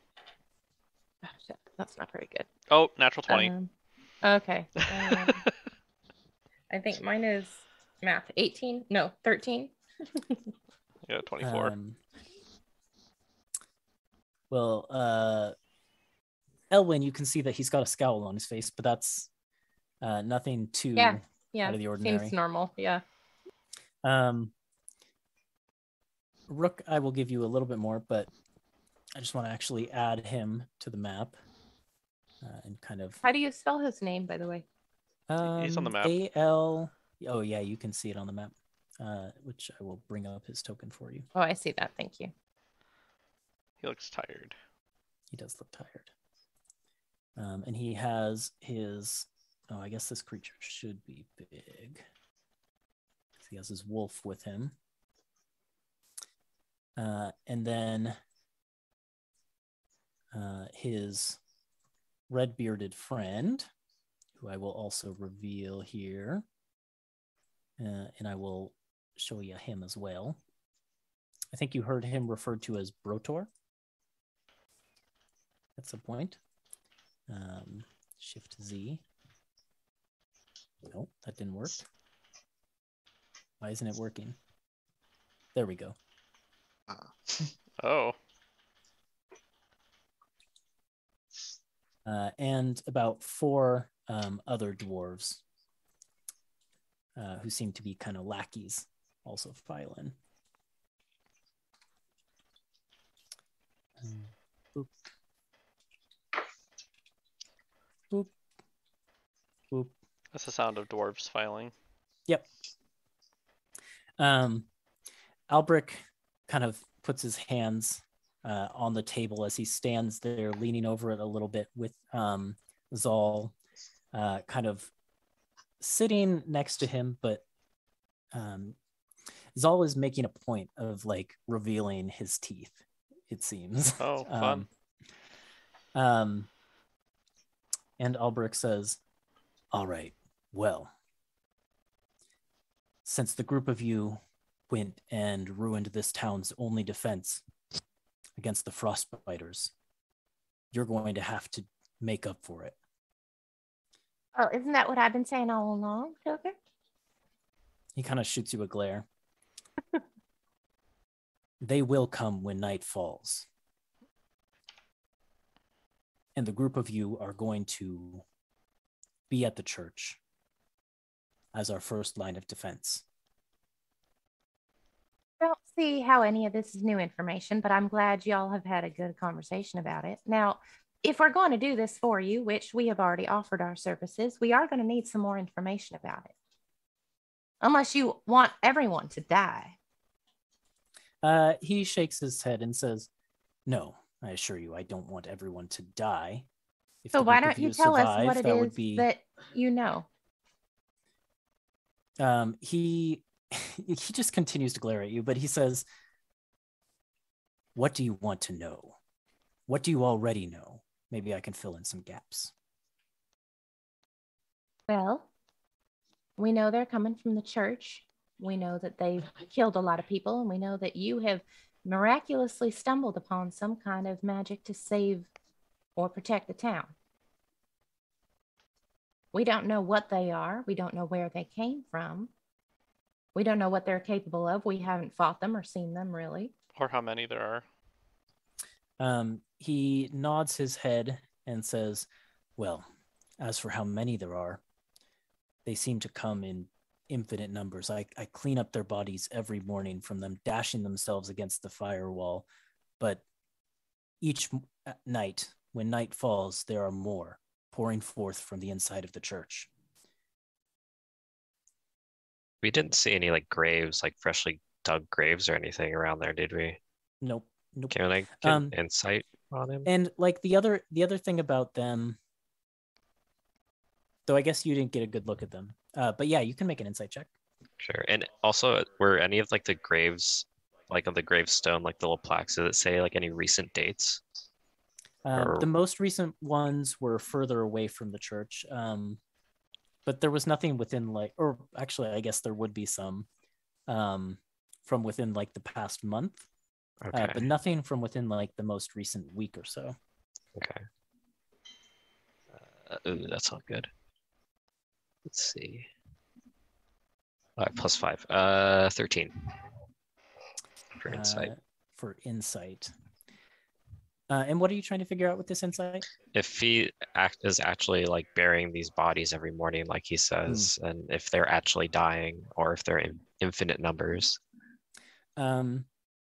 He says it with a straight face, but he just has this like constant scowl, and the tired look in his eyes with like the bags under them. That just kind of makes it hard to read beyond that. But I mean, he says it with a matter-of-fact tone. Okay. Murdoch was telling us that you were the Undertaker working up at the church. Is that correct? That's true. Can you tell us about what you saw the first time they came? Well, I wasn't present at the church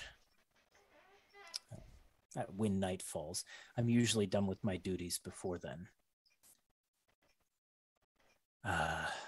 But I did come to my clan's defense, just as every other able-bodied dwarf in town did that first night.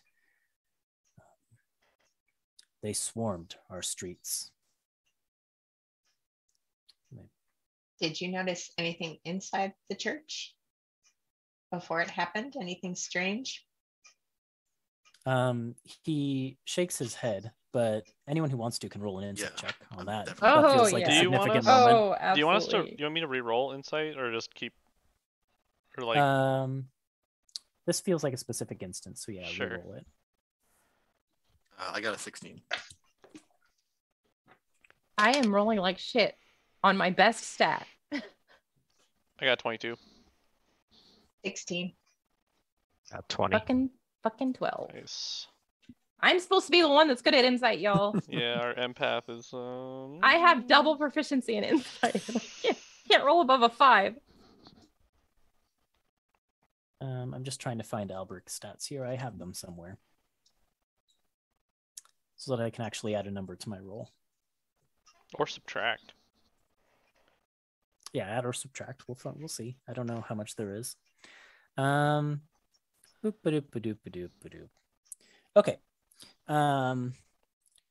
Walk me through your rolls one more time. 16 for me and Tuppence. Mm-hmm. And then I know Elwyn was kind of garbage. How was Rook and Hakan? 22 and 20 for Hakan. Okay. Rook and Hakan, he before he shakes his head to say no, there's like just the briefest twitch in his facial expression that kind of reveals maybe that's not the truth, or at least the whole truth.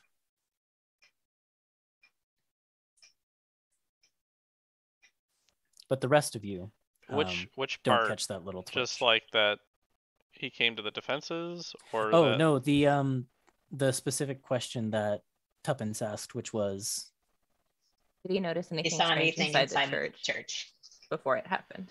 before all of this started. Yeah. Okay. We don't bury bodies within the church itself. Everyone is buried outside. So then I guess I'll press the question a little bit and say, well, something had to have changed, right? Mm-hmm. And I'll just kind of raise an Coming eyebrow from- at him. It doesn't make sense for these to just appear out of nowhere. So maybe He nods try and and says, think a little harder. He nods and kind of does a little bit of a thinking expression and then says, well, it wasn't exactly within the church. So it's not a direct answer to your question, I suppose, but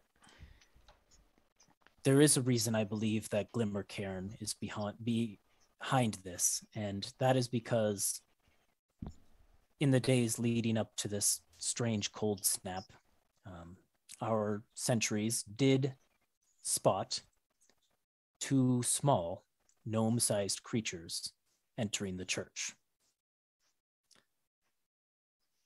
But I've been into the church since, and, well, I found nothing I didn't already know.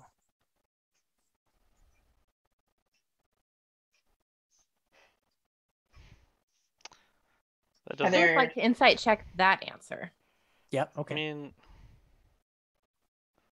I think we'll find the answer in the church. okay. Oh no, okay, I can see that look in your eyes. I rolled a 5 on my first insight check, a 3 on my, or a 4 on my second, and a 3 now. So I have a question though, Nick. Who did you pass inspiration to? Hakan. Hakan. Right? So okay. you know. Yeah, I think that Embers nods at what Hakan is saying and says, from everything you're saying and everything that we've heard, it seems like there's something in the church that's causing all of this. I think we would be better put to use tracking down the source of that problem while your people keep the undead off of us. So, go ahead. He kind of shakes his head slowly and says, no, my priority has to be keeping this town safe. What better way to keep it safe than to stop the problem at its source, Mr. Mayor? From what I've seen, these creatures come in unending numbers. And no matter how many of them you cut through to defend the town, they're going to keep coming until you figure out what's causing it. Precisely. So for the moment, what we need to do is defend figure our out town. how it started so that need we to can dig in end it. and entrench ourselves in defenses. Mr. Mayor. He if I may be shoots you so daggers.